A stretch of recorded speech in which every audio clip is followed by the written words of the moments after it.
everybody. This is William del Pilar, and this is the Red, White, and Rude. And tonight, Duck Dynasty. The revival is tanking. Here's why it's lost the gritty soul fans loved and what they need to do to make it work. We'll dive into the original's redemption-fueled glory, Phil's legacy, and the reboot's polished missteps. Why are ratings not quite abysmal, but compared to the first series, abysmal?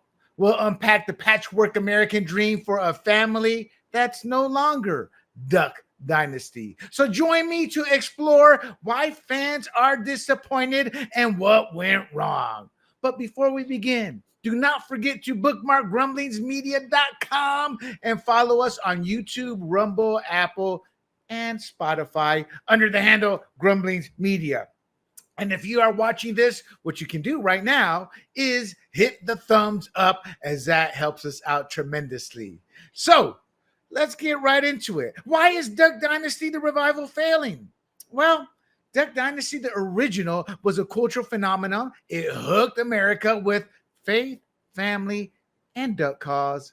It showcased Robertson's family or their family's grittiness, the authentic American dream. And 8 years after the original's last airing, Duck Dynasty, the revival, premiered in June of 2025 in an attempt to bring back the magic. The reality is that it's underperforming, and compared to the original ratings, it's abysmal, and fans, including me, are let down. So what's my take? My take is the revival's lower than expected ratings come from losing Phil's gritty redemption, his humbleness, and struggle. Plus, a disconnect with the new cast, lacking the relatable, down-to-earth vibe of Phil's sons and the original crew. The third generation is God-fearing and lovable and polished, but privileged, and not the Duck Dynasty we love. So what I'm trying to say is, it's not that we don't like them, it's just we don't connect with them. Age may be one issue, but it's also suffrage. America loves a redemption story, and we get none of that with the kids. Willie and his wife, Corey, they've misjudged their audience, thinking we love their kids like the original clan. Or maybe they hope we would, and maybe that's a reason it took 8 years for this to happen. I'm not sure. But we as fans, we're not hateful. We don't think that in the sense of the negativity. We want to like it. We're just disappointed. We wanted the same raw soul, and we got something else. The truth is that this isn't Duck Dynasty. It's the Robertson clan, a different story. So let's explore the original's glory, Phil's legacy, the revival missing the boat, and why. Grab your duck call, people, and let's unpack why this reboot's not working. God, I love my apple cider while I shoot a podcast. So let's talk about the history of the original Duck Dynasty, its glory, and what made it special. The original Duck Dynasty aired. This seems like so long ago. And I came to Duck Dynasty later. I think it had maybe a couple of seasons left. I just did not. I'm not into reality, and just didn't care for it. But then one day there was nothing on. My wife was watching it, and boom, I got hooked. So it aired March 21st, 2012 until April 5th, 2017 on A&E. 11 seasons, 130 episodes. And it followed the Robertson family in West Monroe, Louisiana, and they were running Duck Commander. Duck Commander is a hunting gear empire, and it was founded by Phil Robertson in 1972. Now, for those of you not aware of Phil Robertson, real quick, what I knew about Phil Robertson growing up, and I knew of him before anybody else, before it got famous, only because of Terry Bradshaw. The Pittsburgh Steelers were my favorite football team growing up as a child, and I had read years ago how Phil Robertson gave him a shot and said, Terry, I'm not coming back for my senior year, or something to that effect, and said, it's your ball club, it's your team. And that eventually gave Terry Bradshaw the opening to be the number one overall pick once he went pro. And Phil walked away, but God blessed him, and he began the beginnings of his own empire. So it was built on Phil's patented duck call, and that revolutionized hunting. In fact, they still have the first drawings of that, and I think it's in their museum. And the show is it's kind of like a bit of a sitcom humor, family values, faith, and outdoor chaos. It starred Phil, his wife Miss Kay, and the sons Jase, Willie, and Jep, and Uncle Si was part of the extended clan. I always suspected that Phil dearly loved his brother because his brother stuck with him through thick and thin, and in some ways helped keep the family together as best he could during tumultuous times. So the oldest was Alan. He came on later in the series, but was not a regular. He brought a direct spiritual perspective. Now, my take on Alan is my take on the oldest sibling in any family. They tend to have to endure the greatest hardship. And in broken families or families that struggle, it tends to be a negative experience because all the sins are put on the son or daughter because it's their first go at being a parent. And you learn from there. I have seen the story of estranged oldest kids, or maybe not estranged, but there are family issues there with the parent. And I wonder, because we don't know, but I wonder if that was the case with Alan. You know, I would not be shocked if Alan had to take some of the beatings that daddy gave when he was in a drunken stupor or whatnot. And they never showed it on The Blind, the movie about Phil Robertson, but I always suspected that. You couldn't show that if it did happen. I'm not saying it did happen, but the way that family story came about, I'm like, you're not going to tell the deepest, darkest things that's going to alienate neither. That's just not good marketing. And I hate to say it that way, but it's true. Now, the episode dealt with duck hunting, pranks, and family dinners ending in prayer. The motto was faith, family, and ducks, and it captured an authentic lifestyle. And that's what the core appeal was. Raw, faith-driven family living the American dream through struggle. I'm looking at my timer like, is my timer going? So my thought on all this is it was a gritty redemption story, and that was the heart of Duck Dynasty. And Duck Dynasty, the revival, does not have any of that. They didn't lose it. They never had it. In my notes, I put they lost it, but they never had it. So what are the ratings? It was a cultural peak. It peaked in season 4. That was in 2013. 11.8 million viewers at its premiere. And this was on a cable network. So, and those are numbers that any regular network, this was cable. The network television would have been salivating at these numbers today. And the Christmas special was December 11th, 2013, and that had 8.9 million. After that, it started to slowly decline, and it dropped to 1.9 million by season 11. And that was cable TV numbers were dropping all across the board. And as is always the case, people do move on and grow tired of a series, but they had 1.9 million in cable television. That's still renewal time, still renewal for most programs, depending on the cost. So to me, the massive ratings proved fans love the raw struggle, and the revival's low numbers show it's missing that. And to give you a quick snapshot here, season 1, 15 episodes, averaged 2.6 million. Season 2, 5.4 million. Season 3, 8.5 million. And then season 4, 9.4 million. Those are the averages. And then after that, it began to drop. Season 5, 7.1 million. They attribute some of that to the GQ interview. We'll get into it in a little bit. But at that point, everything peaks and then it goes down. That's just a natural evolution of television. And season 5, it dropped to 7.1 million, but that wasn't as bad a drop as some shows have seen. But then season 6, 5.6, 7, 4.3. You see the trend here.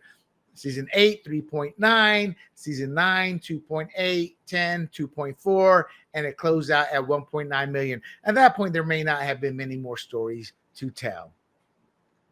So what is a story? Well, it's a story about Phil's redemption and the American dream. Phil is Duck Dynasty soul. He is or was the beating heart because he passed. He founded Duck Commander again in 1972 with the revolutionary duck call. His personality was very raw. What you saw is what you got. Witty, unapologetic faith, and he was a fan favorite. In fact, to show how raw he was, I think his son Jep was put in the hospital, and they didn't know what it was. And I think he was in a coma for a little while. And then when he came out, Phil got around, eventually visited. His sons were already grown and had left.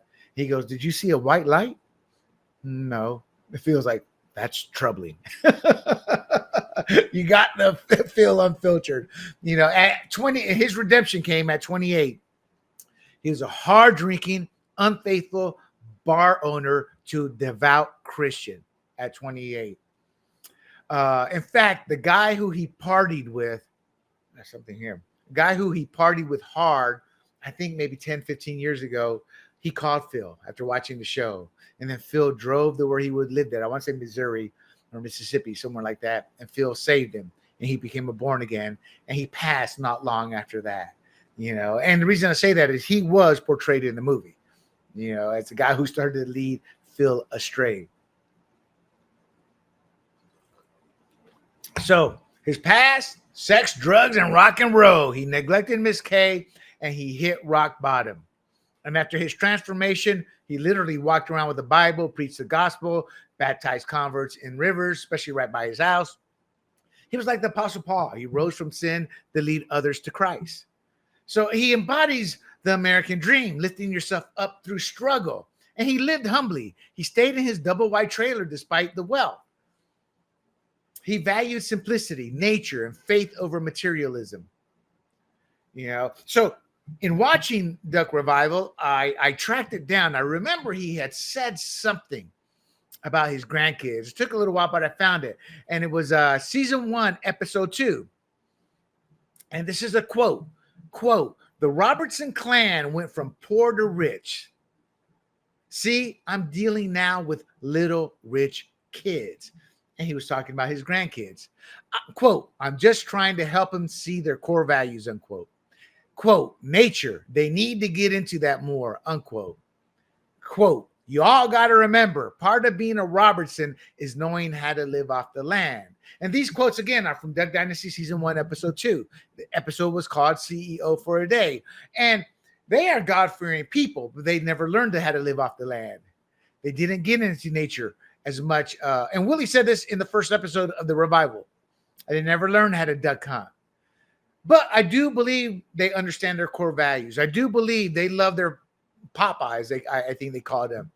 But then they are detached from the struggles that Phil and his sons went through growing up. And that's not good or bad. That's just a fact. And I could be wrong, but if they are attached, still, we don't see those struggles coming through. We just see the big mansions, the tennis court. Everything's in a rich setting.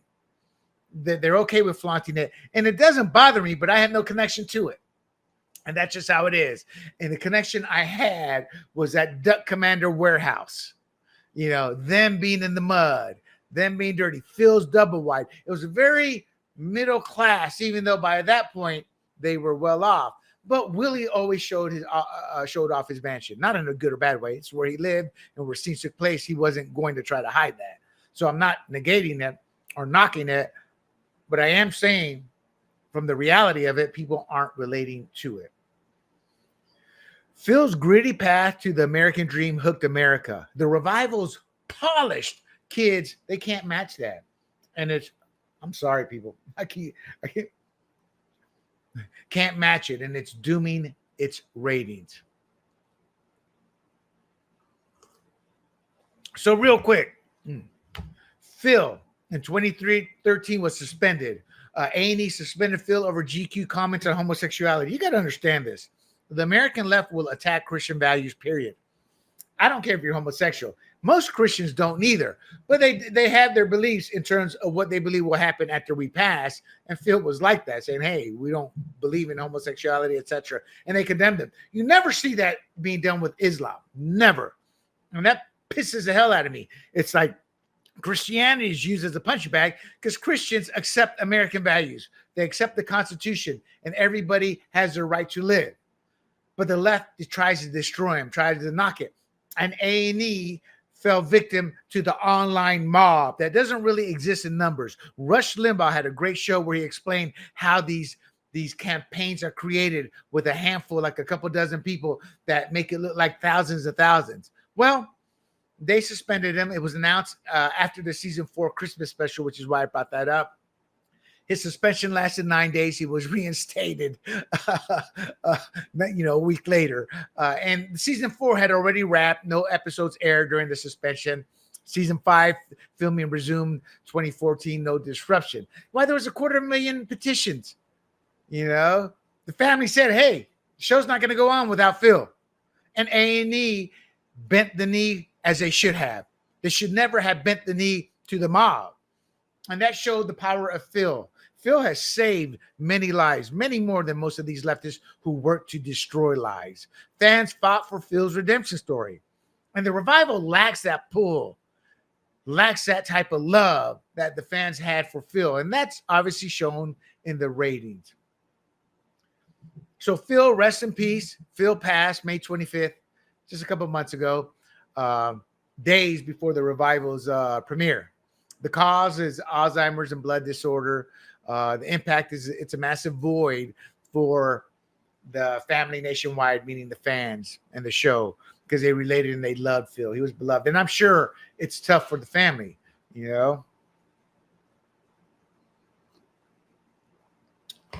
So, like many, my heart aches for the Robertsons, as it would for any friend who loses a loved one. My dad's 92, knock on wood. Just got the big note from the doctor, got the phone call from the sibling saying, "Hey, Dad, Doc says, yeah, he's starting to lose it a little bit. He's about 80% there. So I'm going to have to head on there to have what's probably my last good visit with my father." So I understand what they went through. I used to work at the Alzheimer's Association. I've seen what Alzheimer's does. And here's my public notice on this is the last I checked, it was 10, 15 years ago, but we were still putting like 90 billion into cancer breast research. And we've done so much to help that. And if you detect cancer in the breast early on, breast cancer, you can overcome it. They were like giving only 4 billion to Alzheimer's. That's an epidemic. That's here. I used to say it's coming. That was 10, 15 years ago. It's here. Phil's an example. My father's an example. Tens of millions of Americans are examples, and the government isn't doing anything about it. So what's his legacy? He stood firm in faith, and he changed lives with redemption. It was not only his redemption, but the redemption he helped others achieve. So part of that legacy is Miss K, his wife, who stuck with him through thick and thin.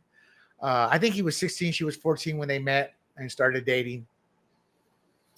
Married her, stuck with her. He had his issues, his trials and tribulations when he was drinking hard and fought his demons. But Miss K is now 77. She faces life without a husband that she had for 59 years. She fell in April. She was hospitalized, and she's battling depression. I was telling the missus, it would not shock me if Miss K joins her husband soon. There's many stories of couples married that long together, that long. The first one passes, it's not long after the next one goes. And that's not good or bad. It's just sometimes souls are meant to be together through in this life and into the next. She's currently living with the granddaughter, Anna, and that is Jase and Missy's daughter. So Phil's absence, that really guts a revival. I read he was originally going to be part of it, and without his gritty soul, the ratings will suffer. So what is the current state of the revival setup and its struggles? Well, it premiered June 1st on A&E, 9 p.m. Sunday.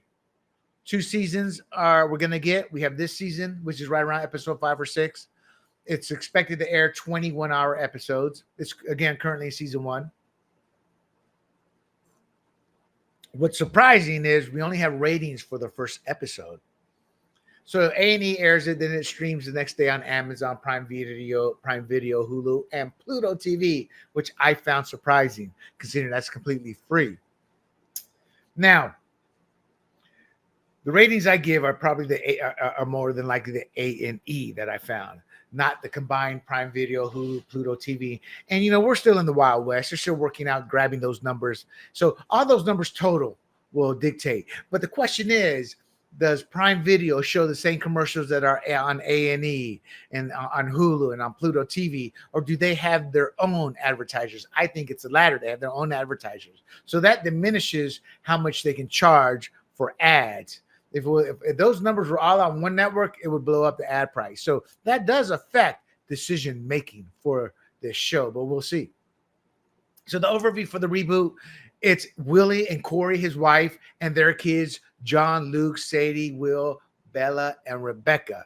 And so those are obviously the grandkids of Phil.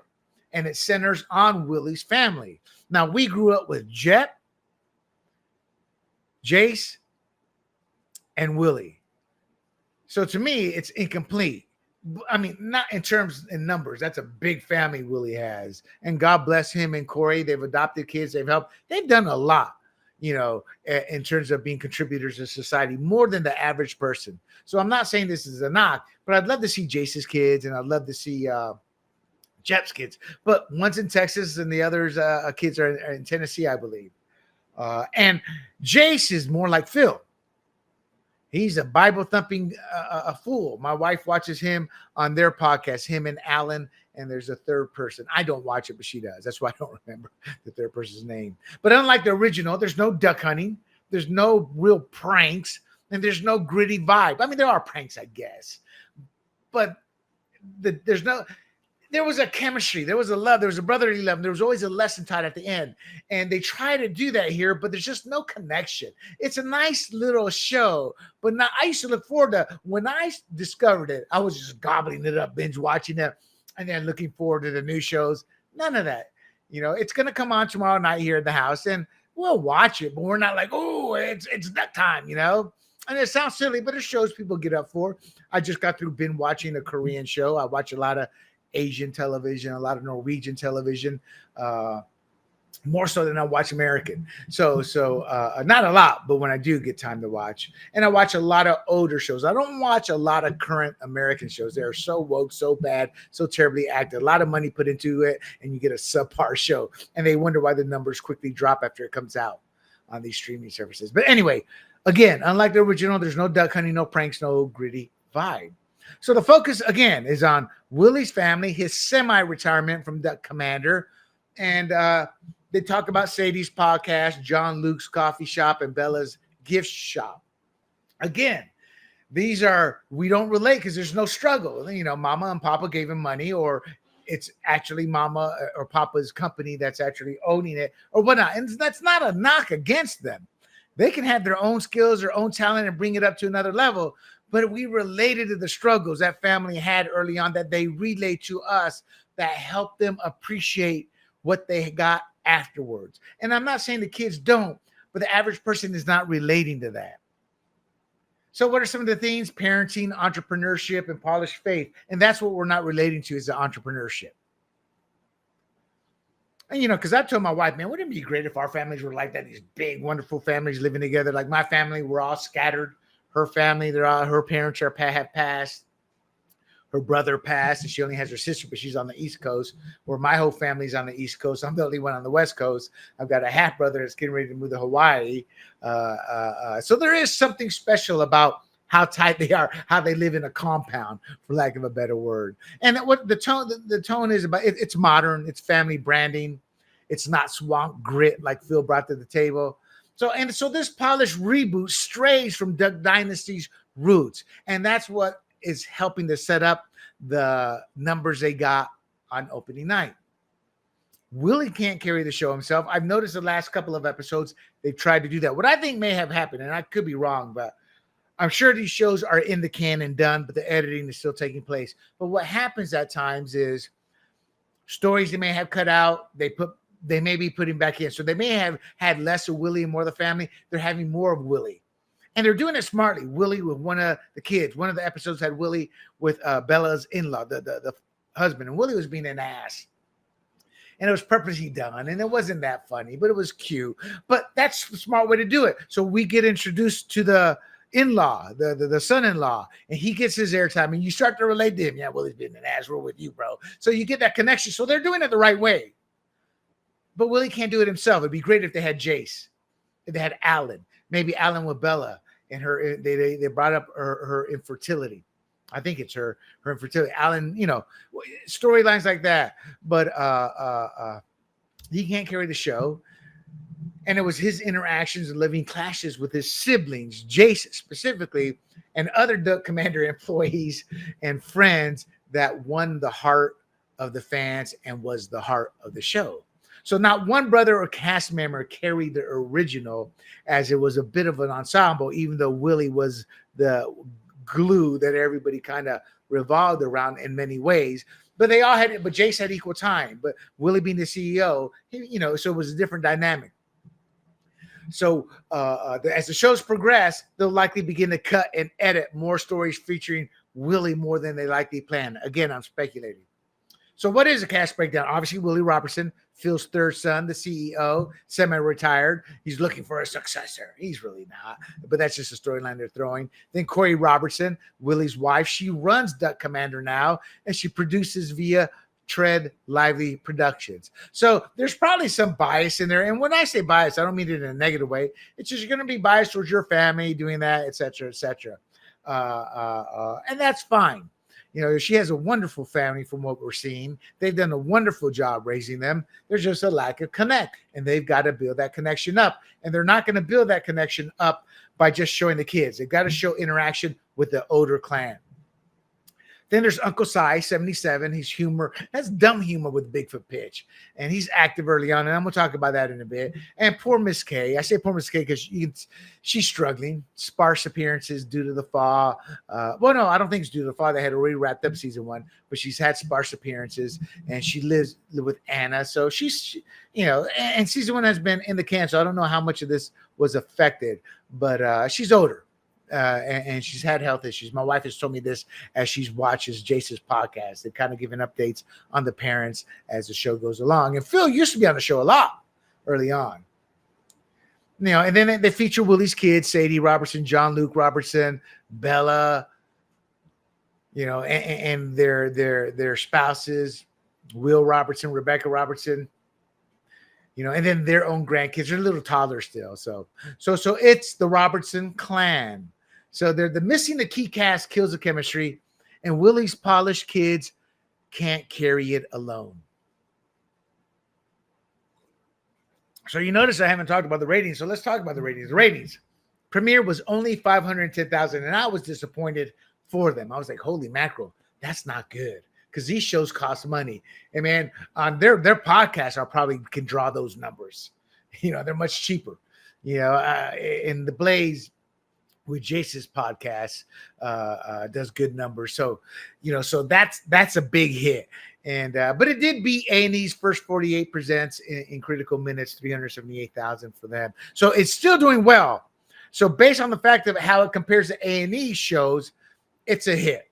But it is far below the original's 11.8 million peak. And I don't have it here. You know what? It's like 3 million. It's 11.8. I mean, it's not even doing what the show ended at 1.8 million or 1.3 million. Let me find that out real quick. Let me head on back up. So the show had 1.9 million peak or average, 1.9 million average in season 11. It peaked at 2.3 million, episode 1, season 11. Its lowest was 1.5 million. So it averaged 1.9 million. So that is cause for concern. Even at its lowest, it still was double, almost three times the number. So you have to consider that. So absent is obviously Jase. The podcast I'm referring to is called Unashamed. And then he also did a show called Duck Family Treasure. I had no interest in that. My wife watched it once or twice. She didn't have any interest. But Jep, Allen, and the co-workers Martin and Godwin are missing. And they were the heart of it. Not Allen. Allen came on later, was more of a guest star. So missing the key cast kills the chemistry. And again, Willie's polished kids alone can't carry it. So the ratings was 510,000. I thought I had said that. I apologize if I hadn't said 510,000 versus 1.9 million average of Duck Dynasty, the original's lowest rated season. And there are no ratings for episodes 2 through 5. And that's odd for a big reboot of this size, or is it? Speculation, or word on the street, as I like to say, but there's no word on the street, just me speculating. A&E is hiding low ratings.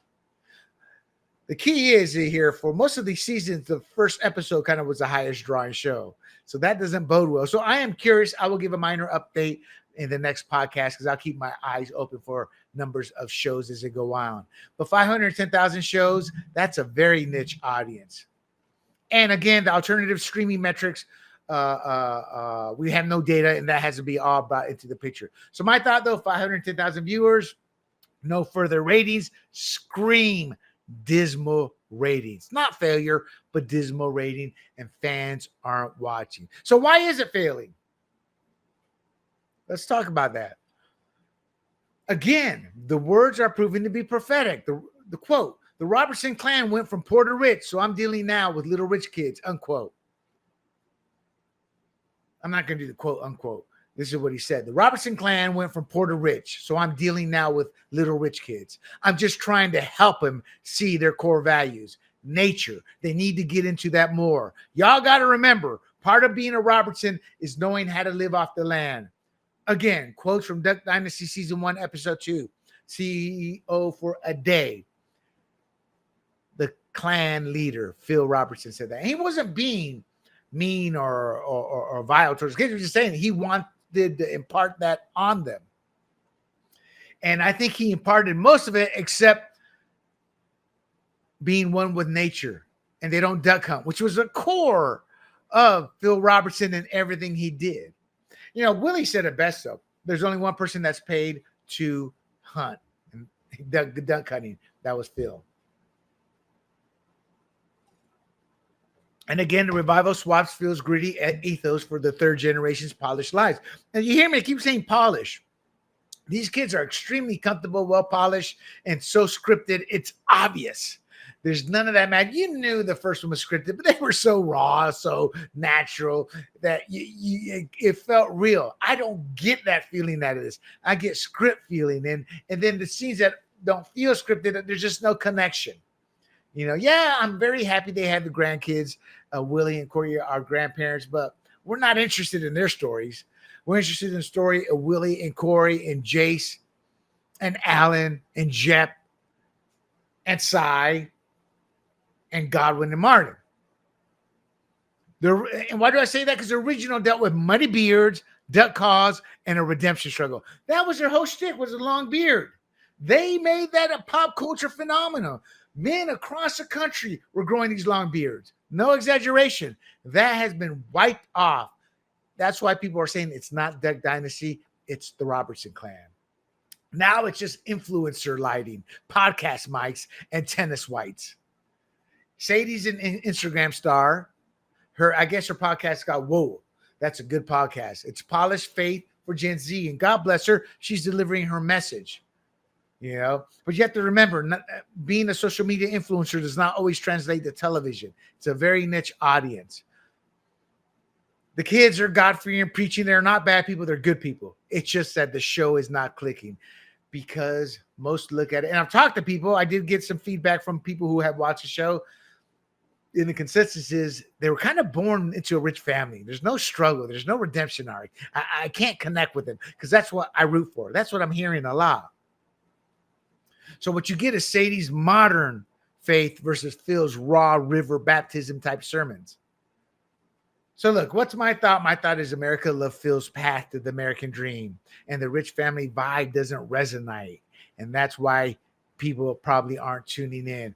Phil Robertson lived the American dream from brokenness to redemption, while the grandkids inherited it, and most of us don't care or can't relate to inheritance. Again, I'm not knocking them. I'm just trying to tell you. See, if I was at A&E, these are the conversations we'd be having. How do we get them to connect? What storylines can we use to connect? How do we integrate in season 2, Jase, Jep, Alan, and get them to form that bond so the audience can go from the old characters to falling in love with the younger generation?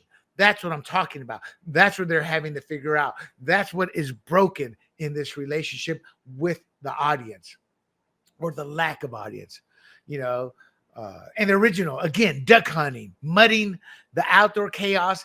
That's what defined Duck Dynasty. There's no hunting, no mud, no backwoods.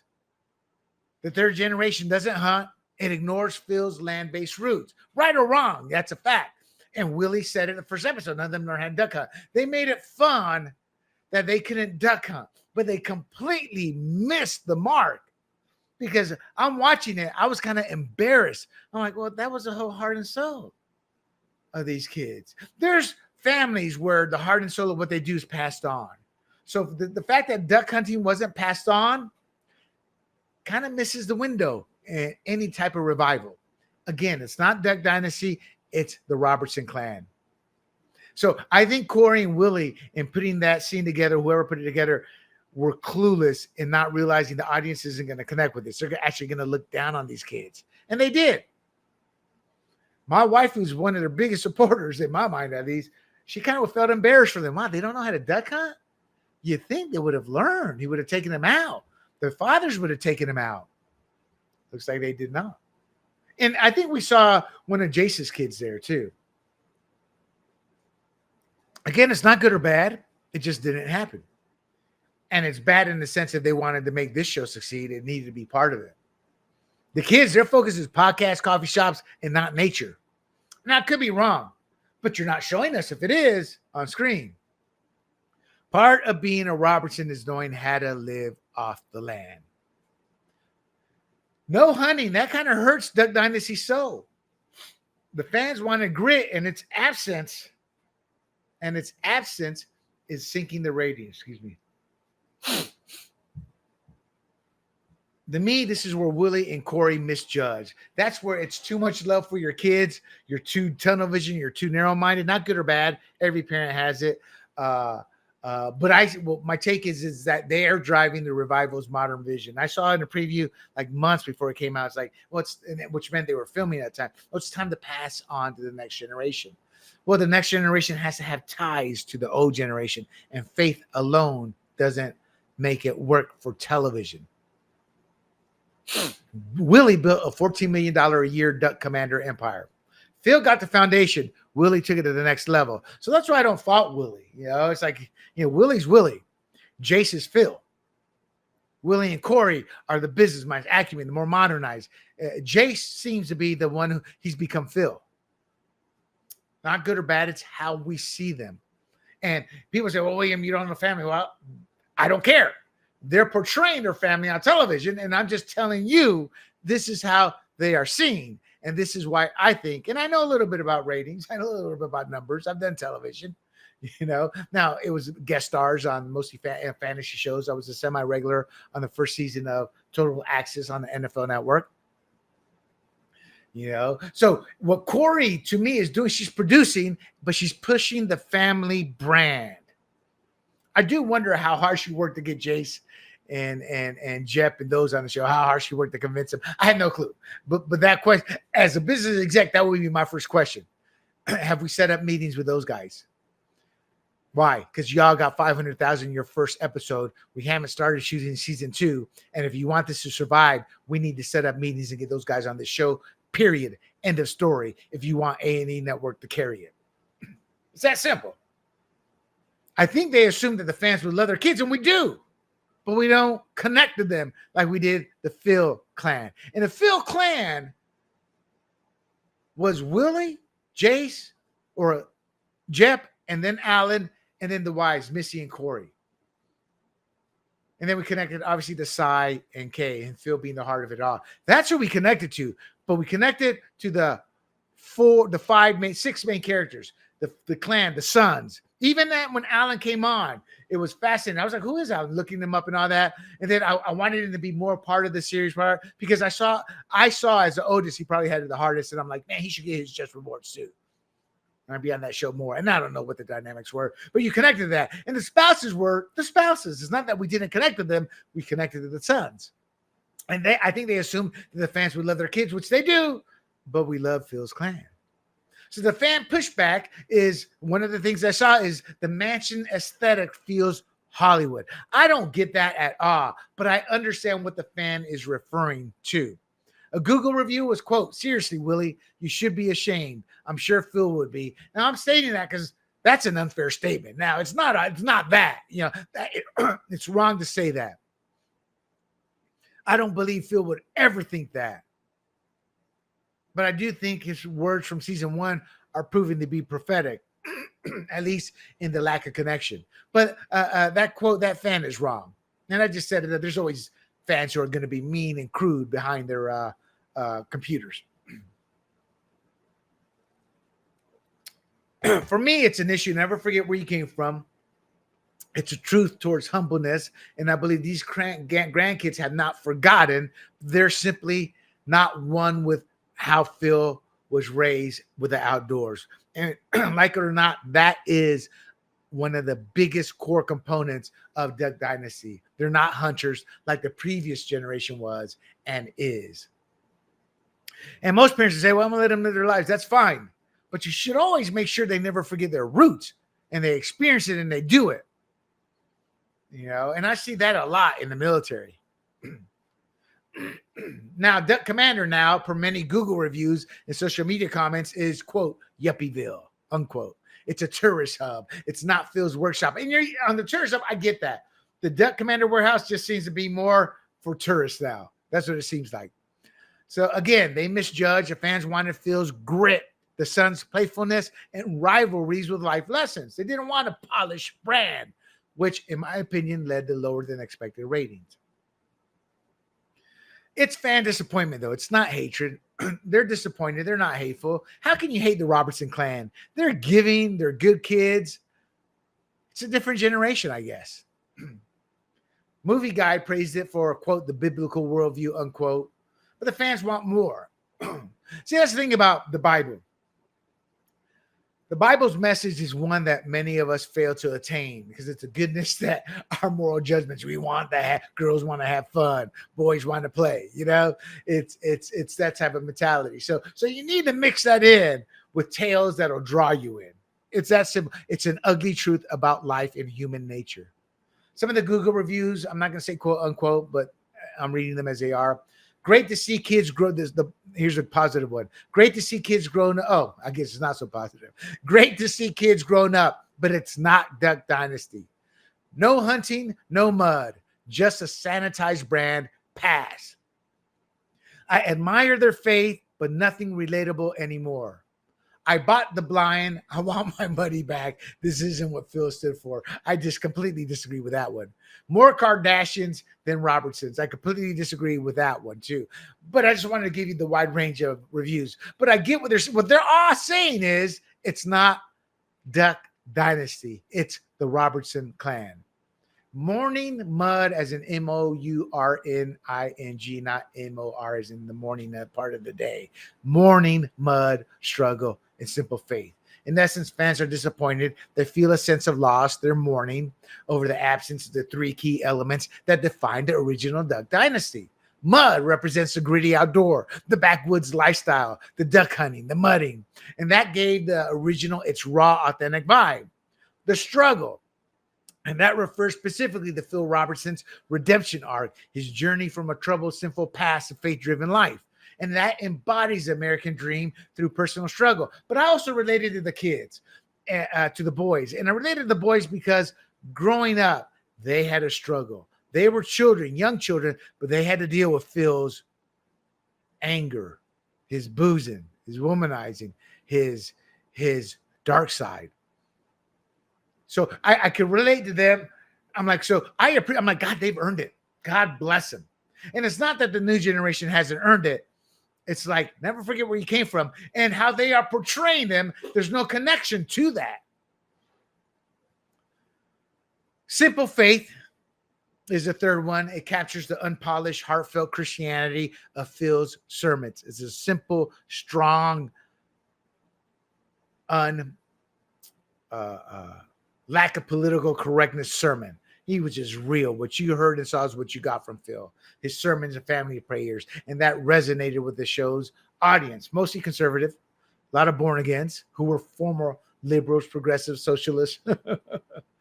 So we expected Phil's raw soul and his son's innocent rivalries and silly adventures with a life meaning of love at the end. So in essence, what I'm trying to say is we wanted Phil's grittiness, his bluntness, but we also wanted to see the rivalries. And I say innocent because they were just having fun for the camera, a lot of it, and probably some rivalry there. And it was a silly adventures. The show, in essence, was about the boys, their dumb rivalry, and getting into mishaps, which we all laughed at. And at the end, there was a life meaning, a love told to us, and it ended with a big dinner at the table.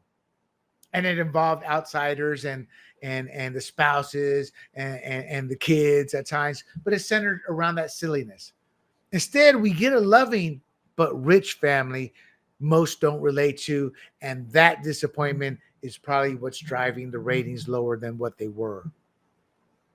I think what they felt, and I remember I didn't follow the campaign too much, but I did notice because I follow them on Instagram, but I'm not on Instagram and I'm not checking it out. So when I do go there to post work or whatever on the company site, I'll check out my personal timeline and I'll come across it. I noticed their campaign.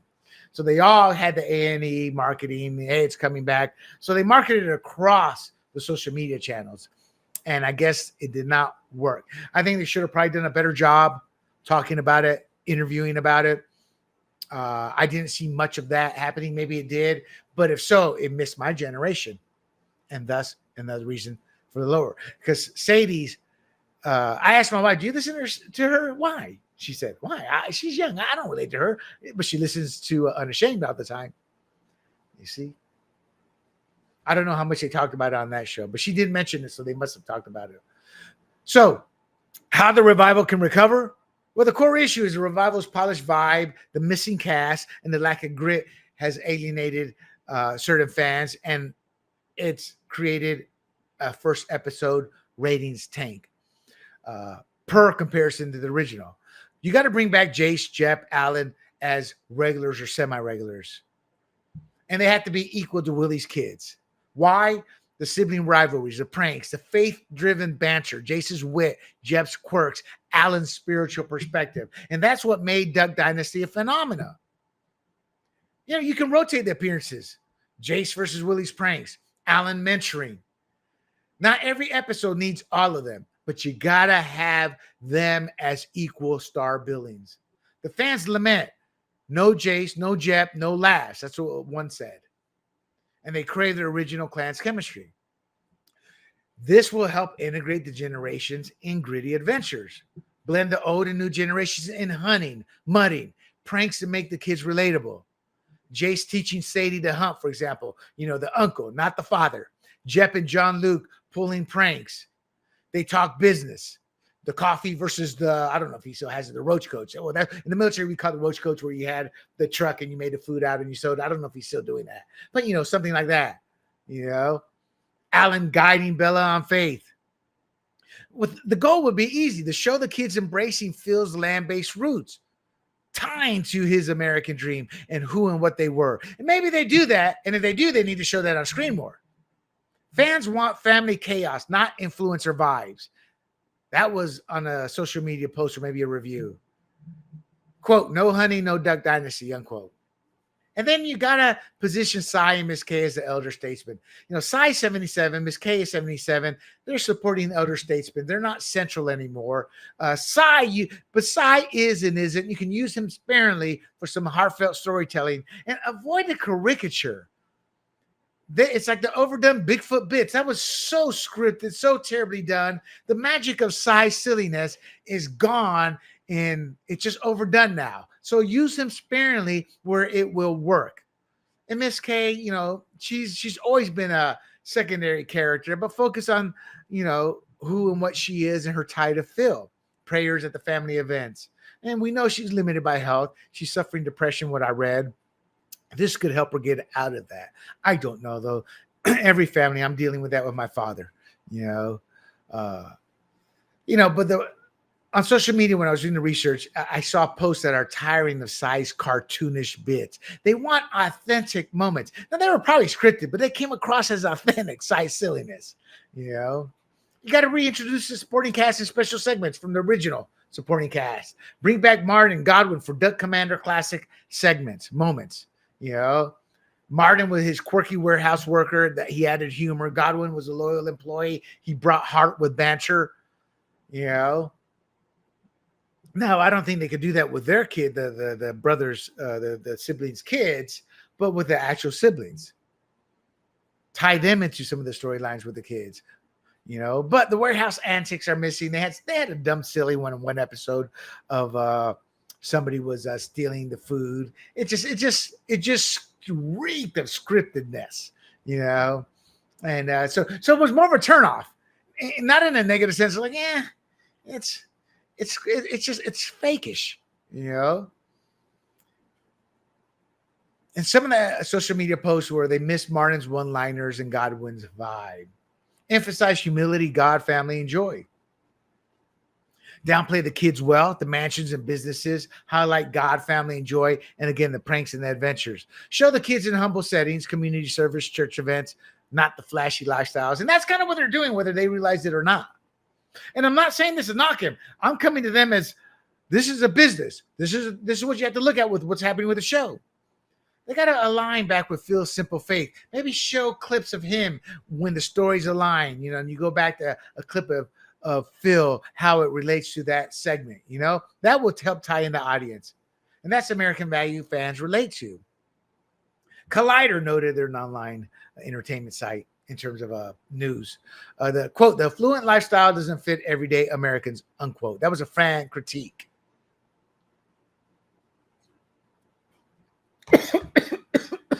Excuse me. Now, where the younger fans can mix it in with the show is leverage the kids' platform. And I'm assuming they're doing this for behind the scenes, fan Q&As, etc. TikTok challenges with John, Luke, Bella, and fun family antics. During my research, Reddit suggested raw, fun social media to hook the Gen Z. Address some of the fan feedback directly. Acknowledge the critiques in the episodes. Willie addressing the yuppie label. An example would be the cast discussing Phil's legacy, promising more grit. Those are some of the background scenes you can talk about. Have the Full House revival and use fan input to kind of adjust the show, kind of like what I'm trying to do here. So these fixes, reuniting the clan, restoring the grit, showing humility and engaging the fans, that could revive the heart that fans love. It could boost the ratings, and it could help the revival thrive. So what's the conclusion here? Wrong name, wrong show. Again, it's not Duck Dynasty, the revival. It's the Robertson clan. Again, the revival, episode 1, 510,000 viewers. We haven't seen any ratings since.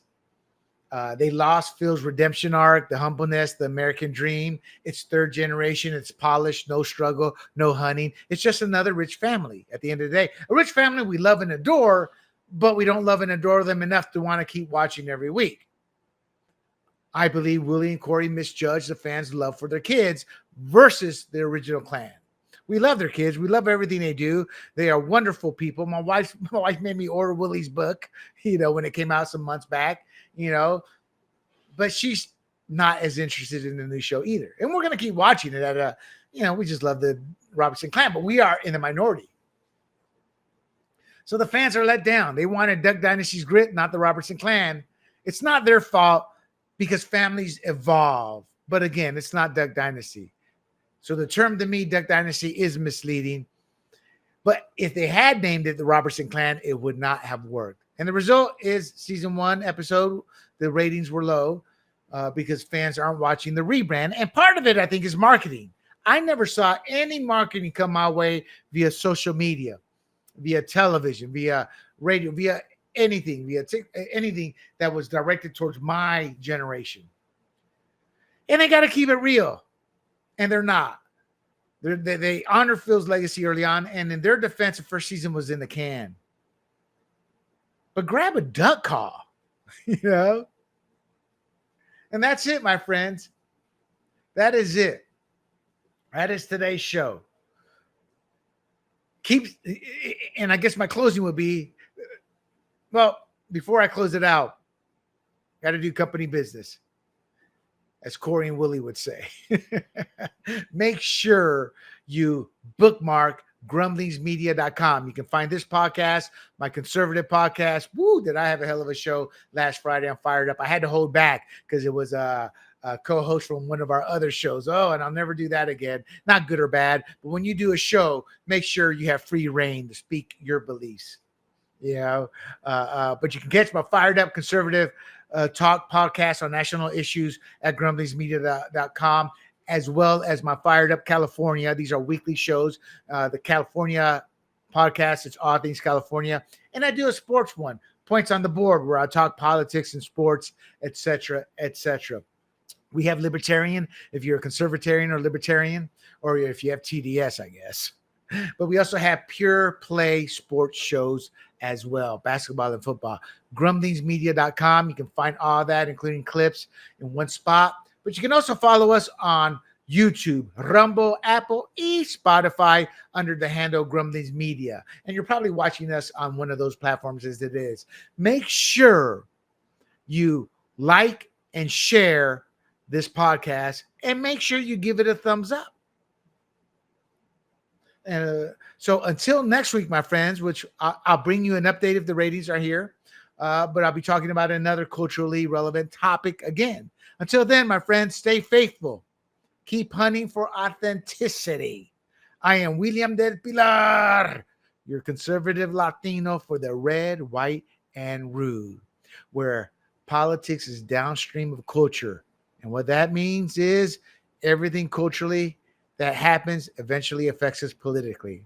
And I'm happy to say Duck Dynasty had made its mark in that way as well.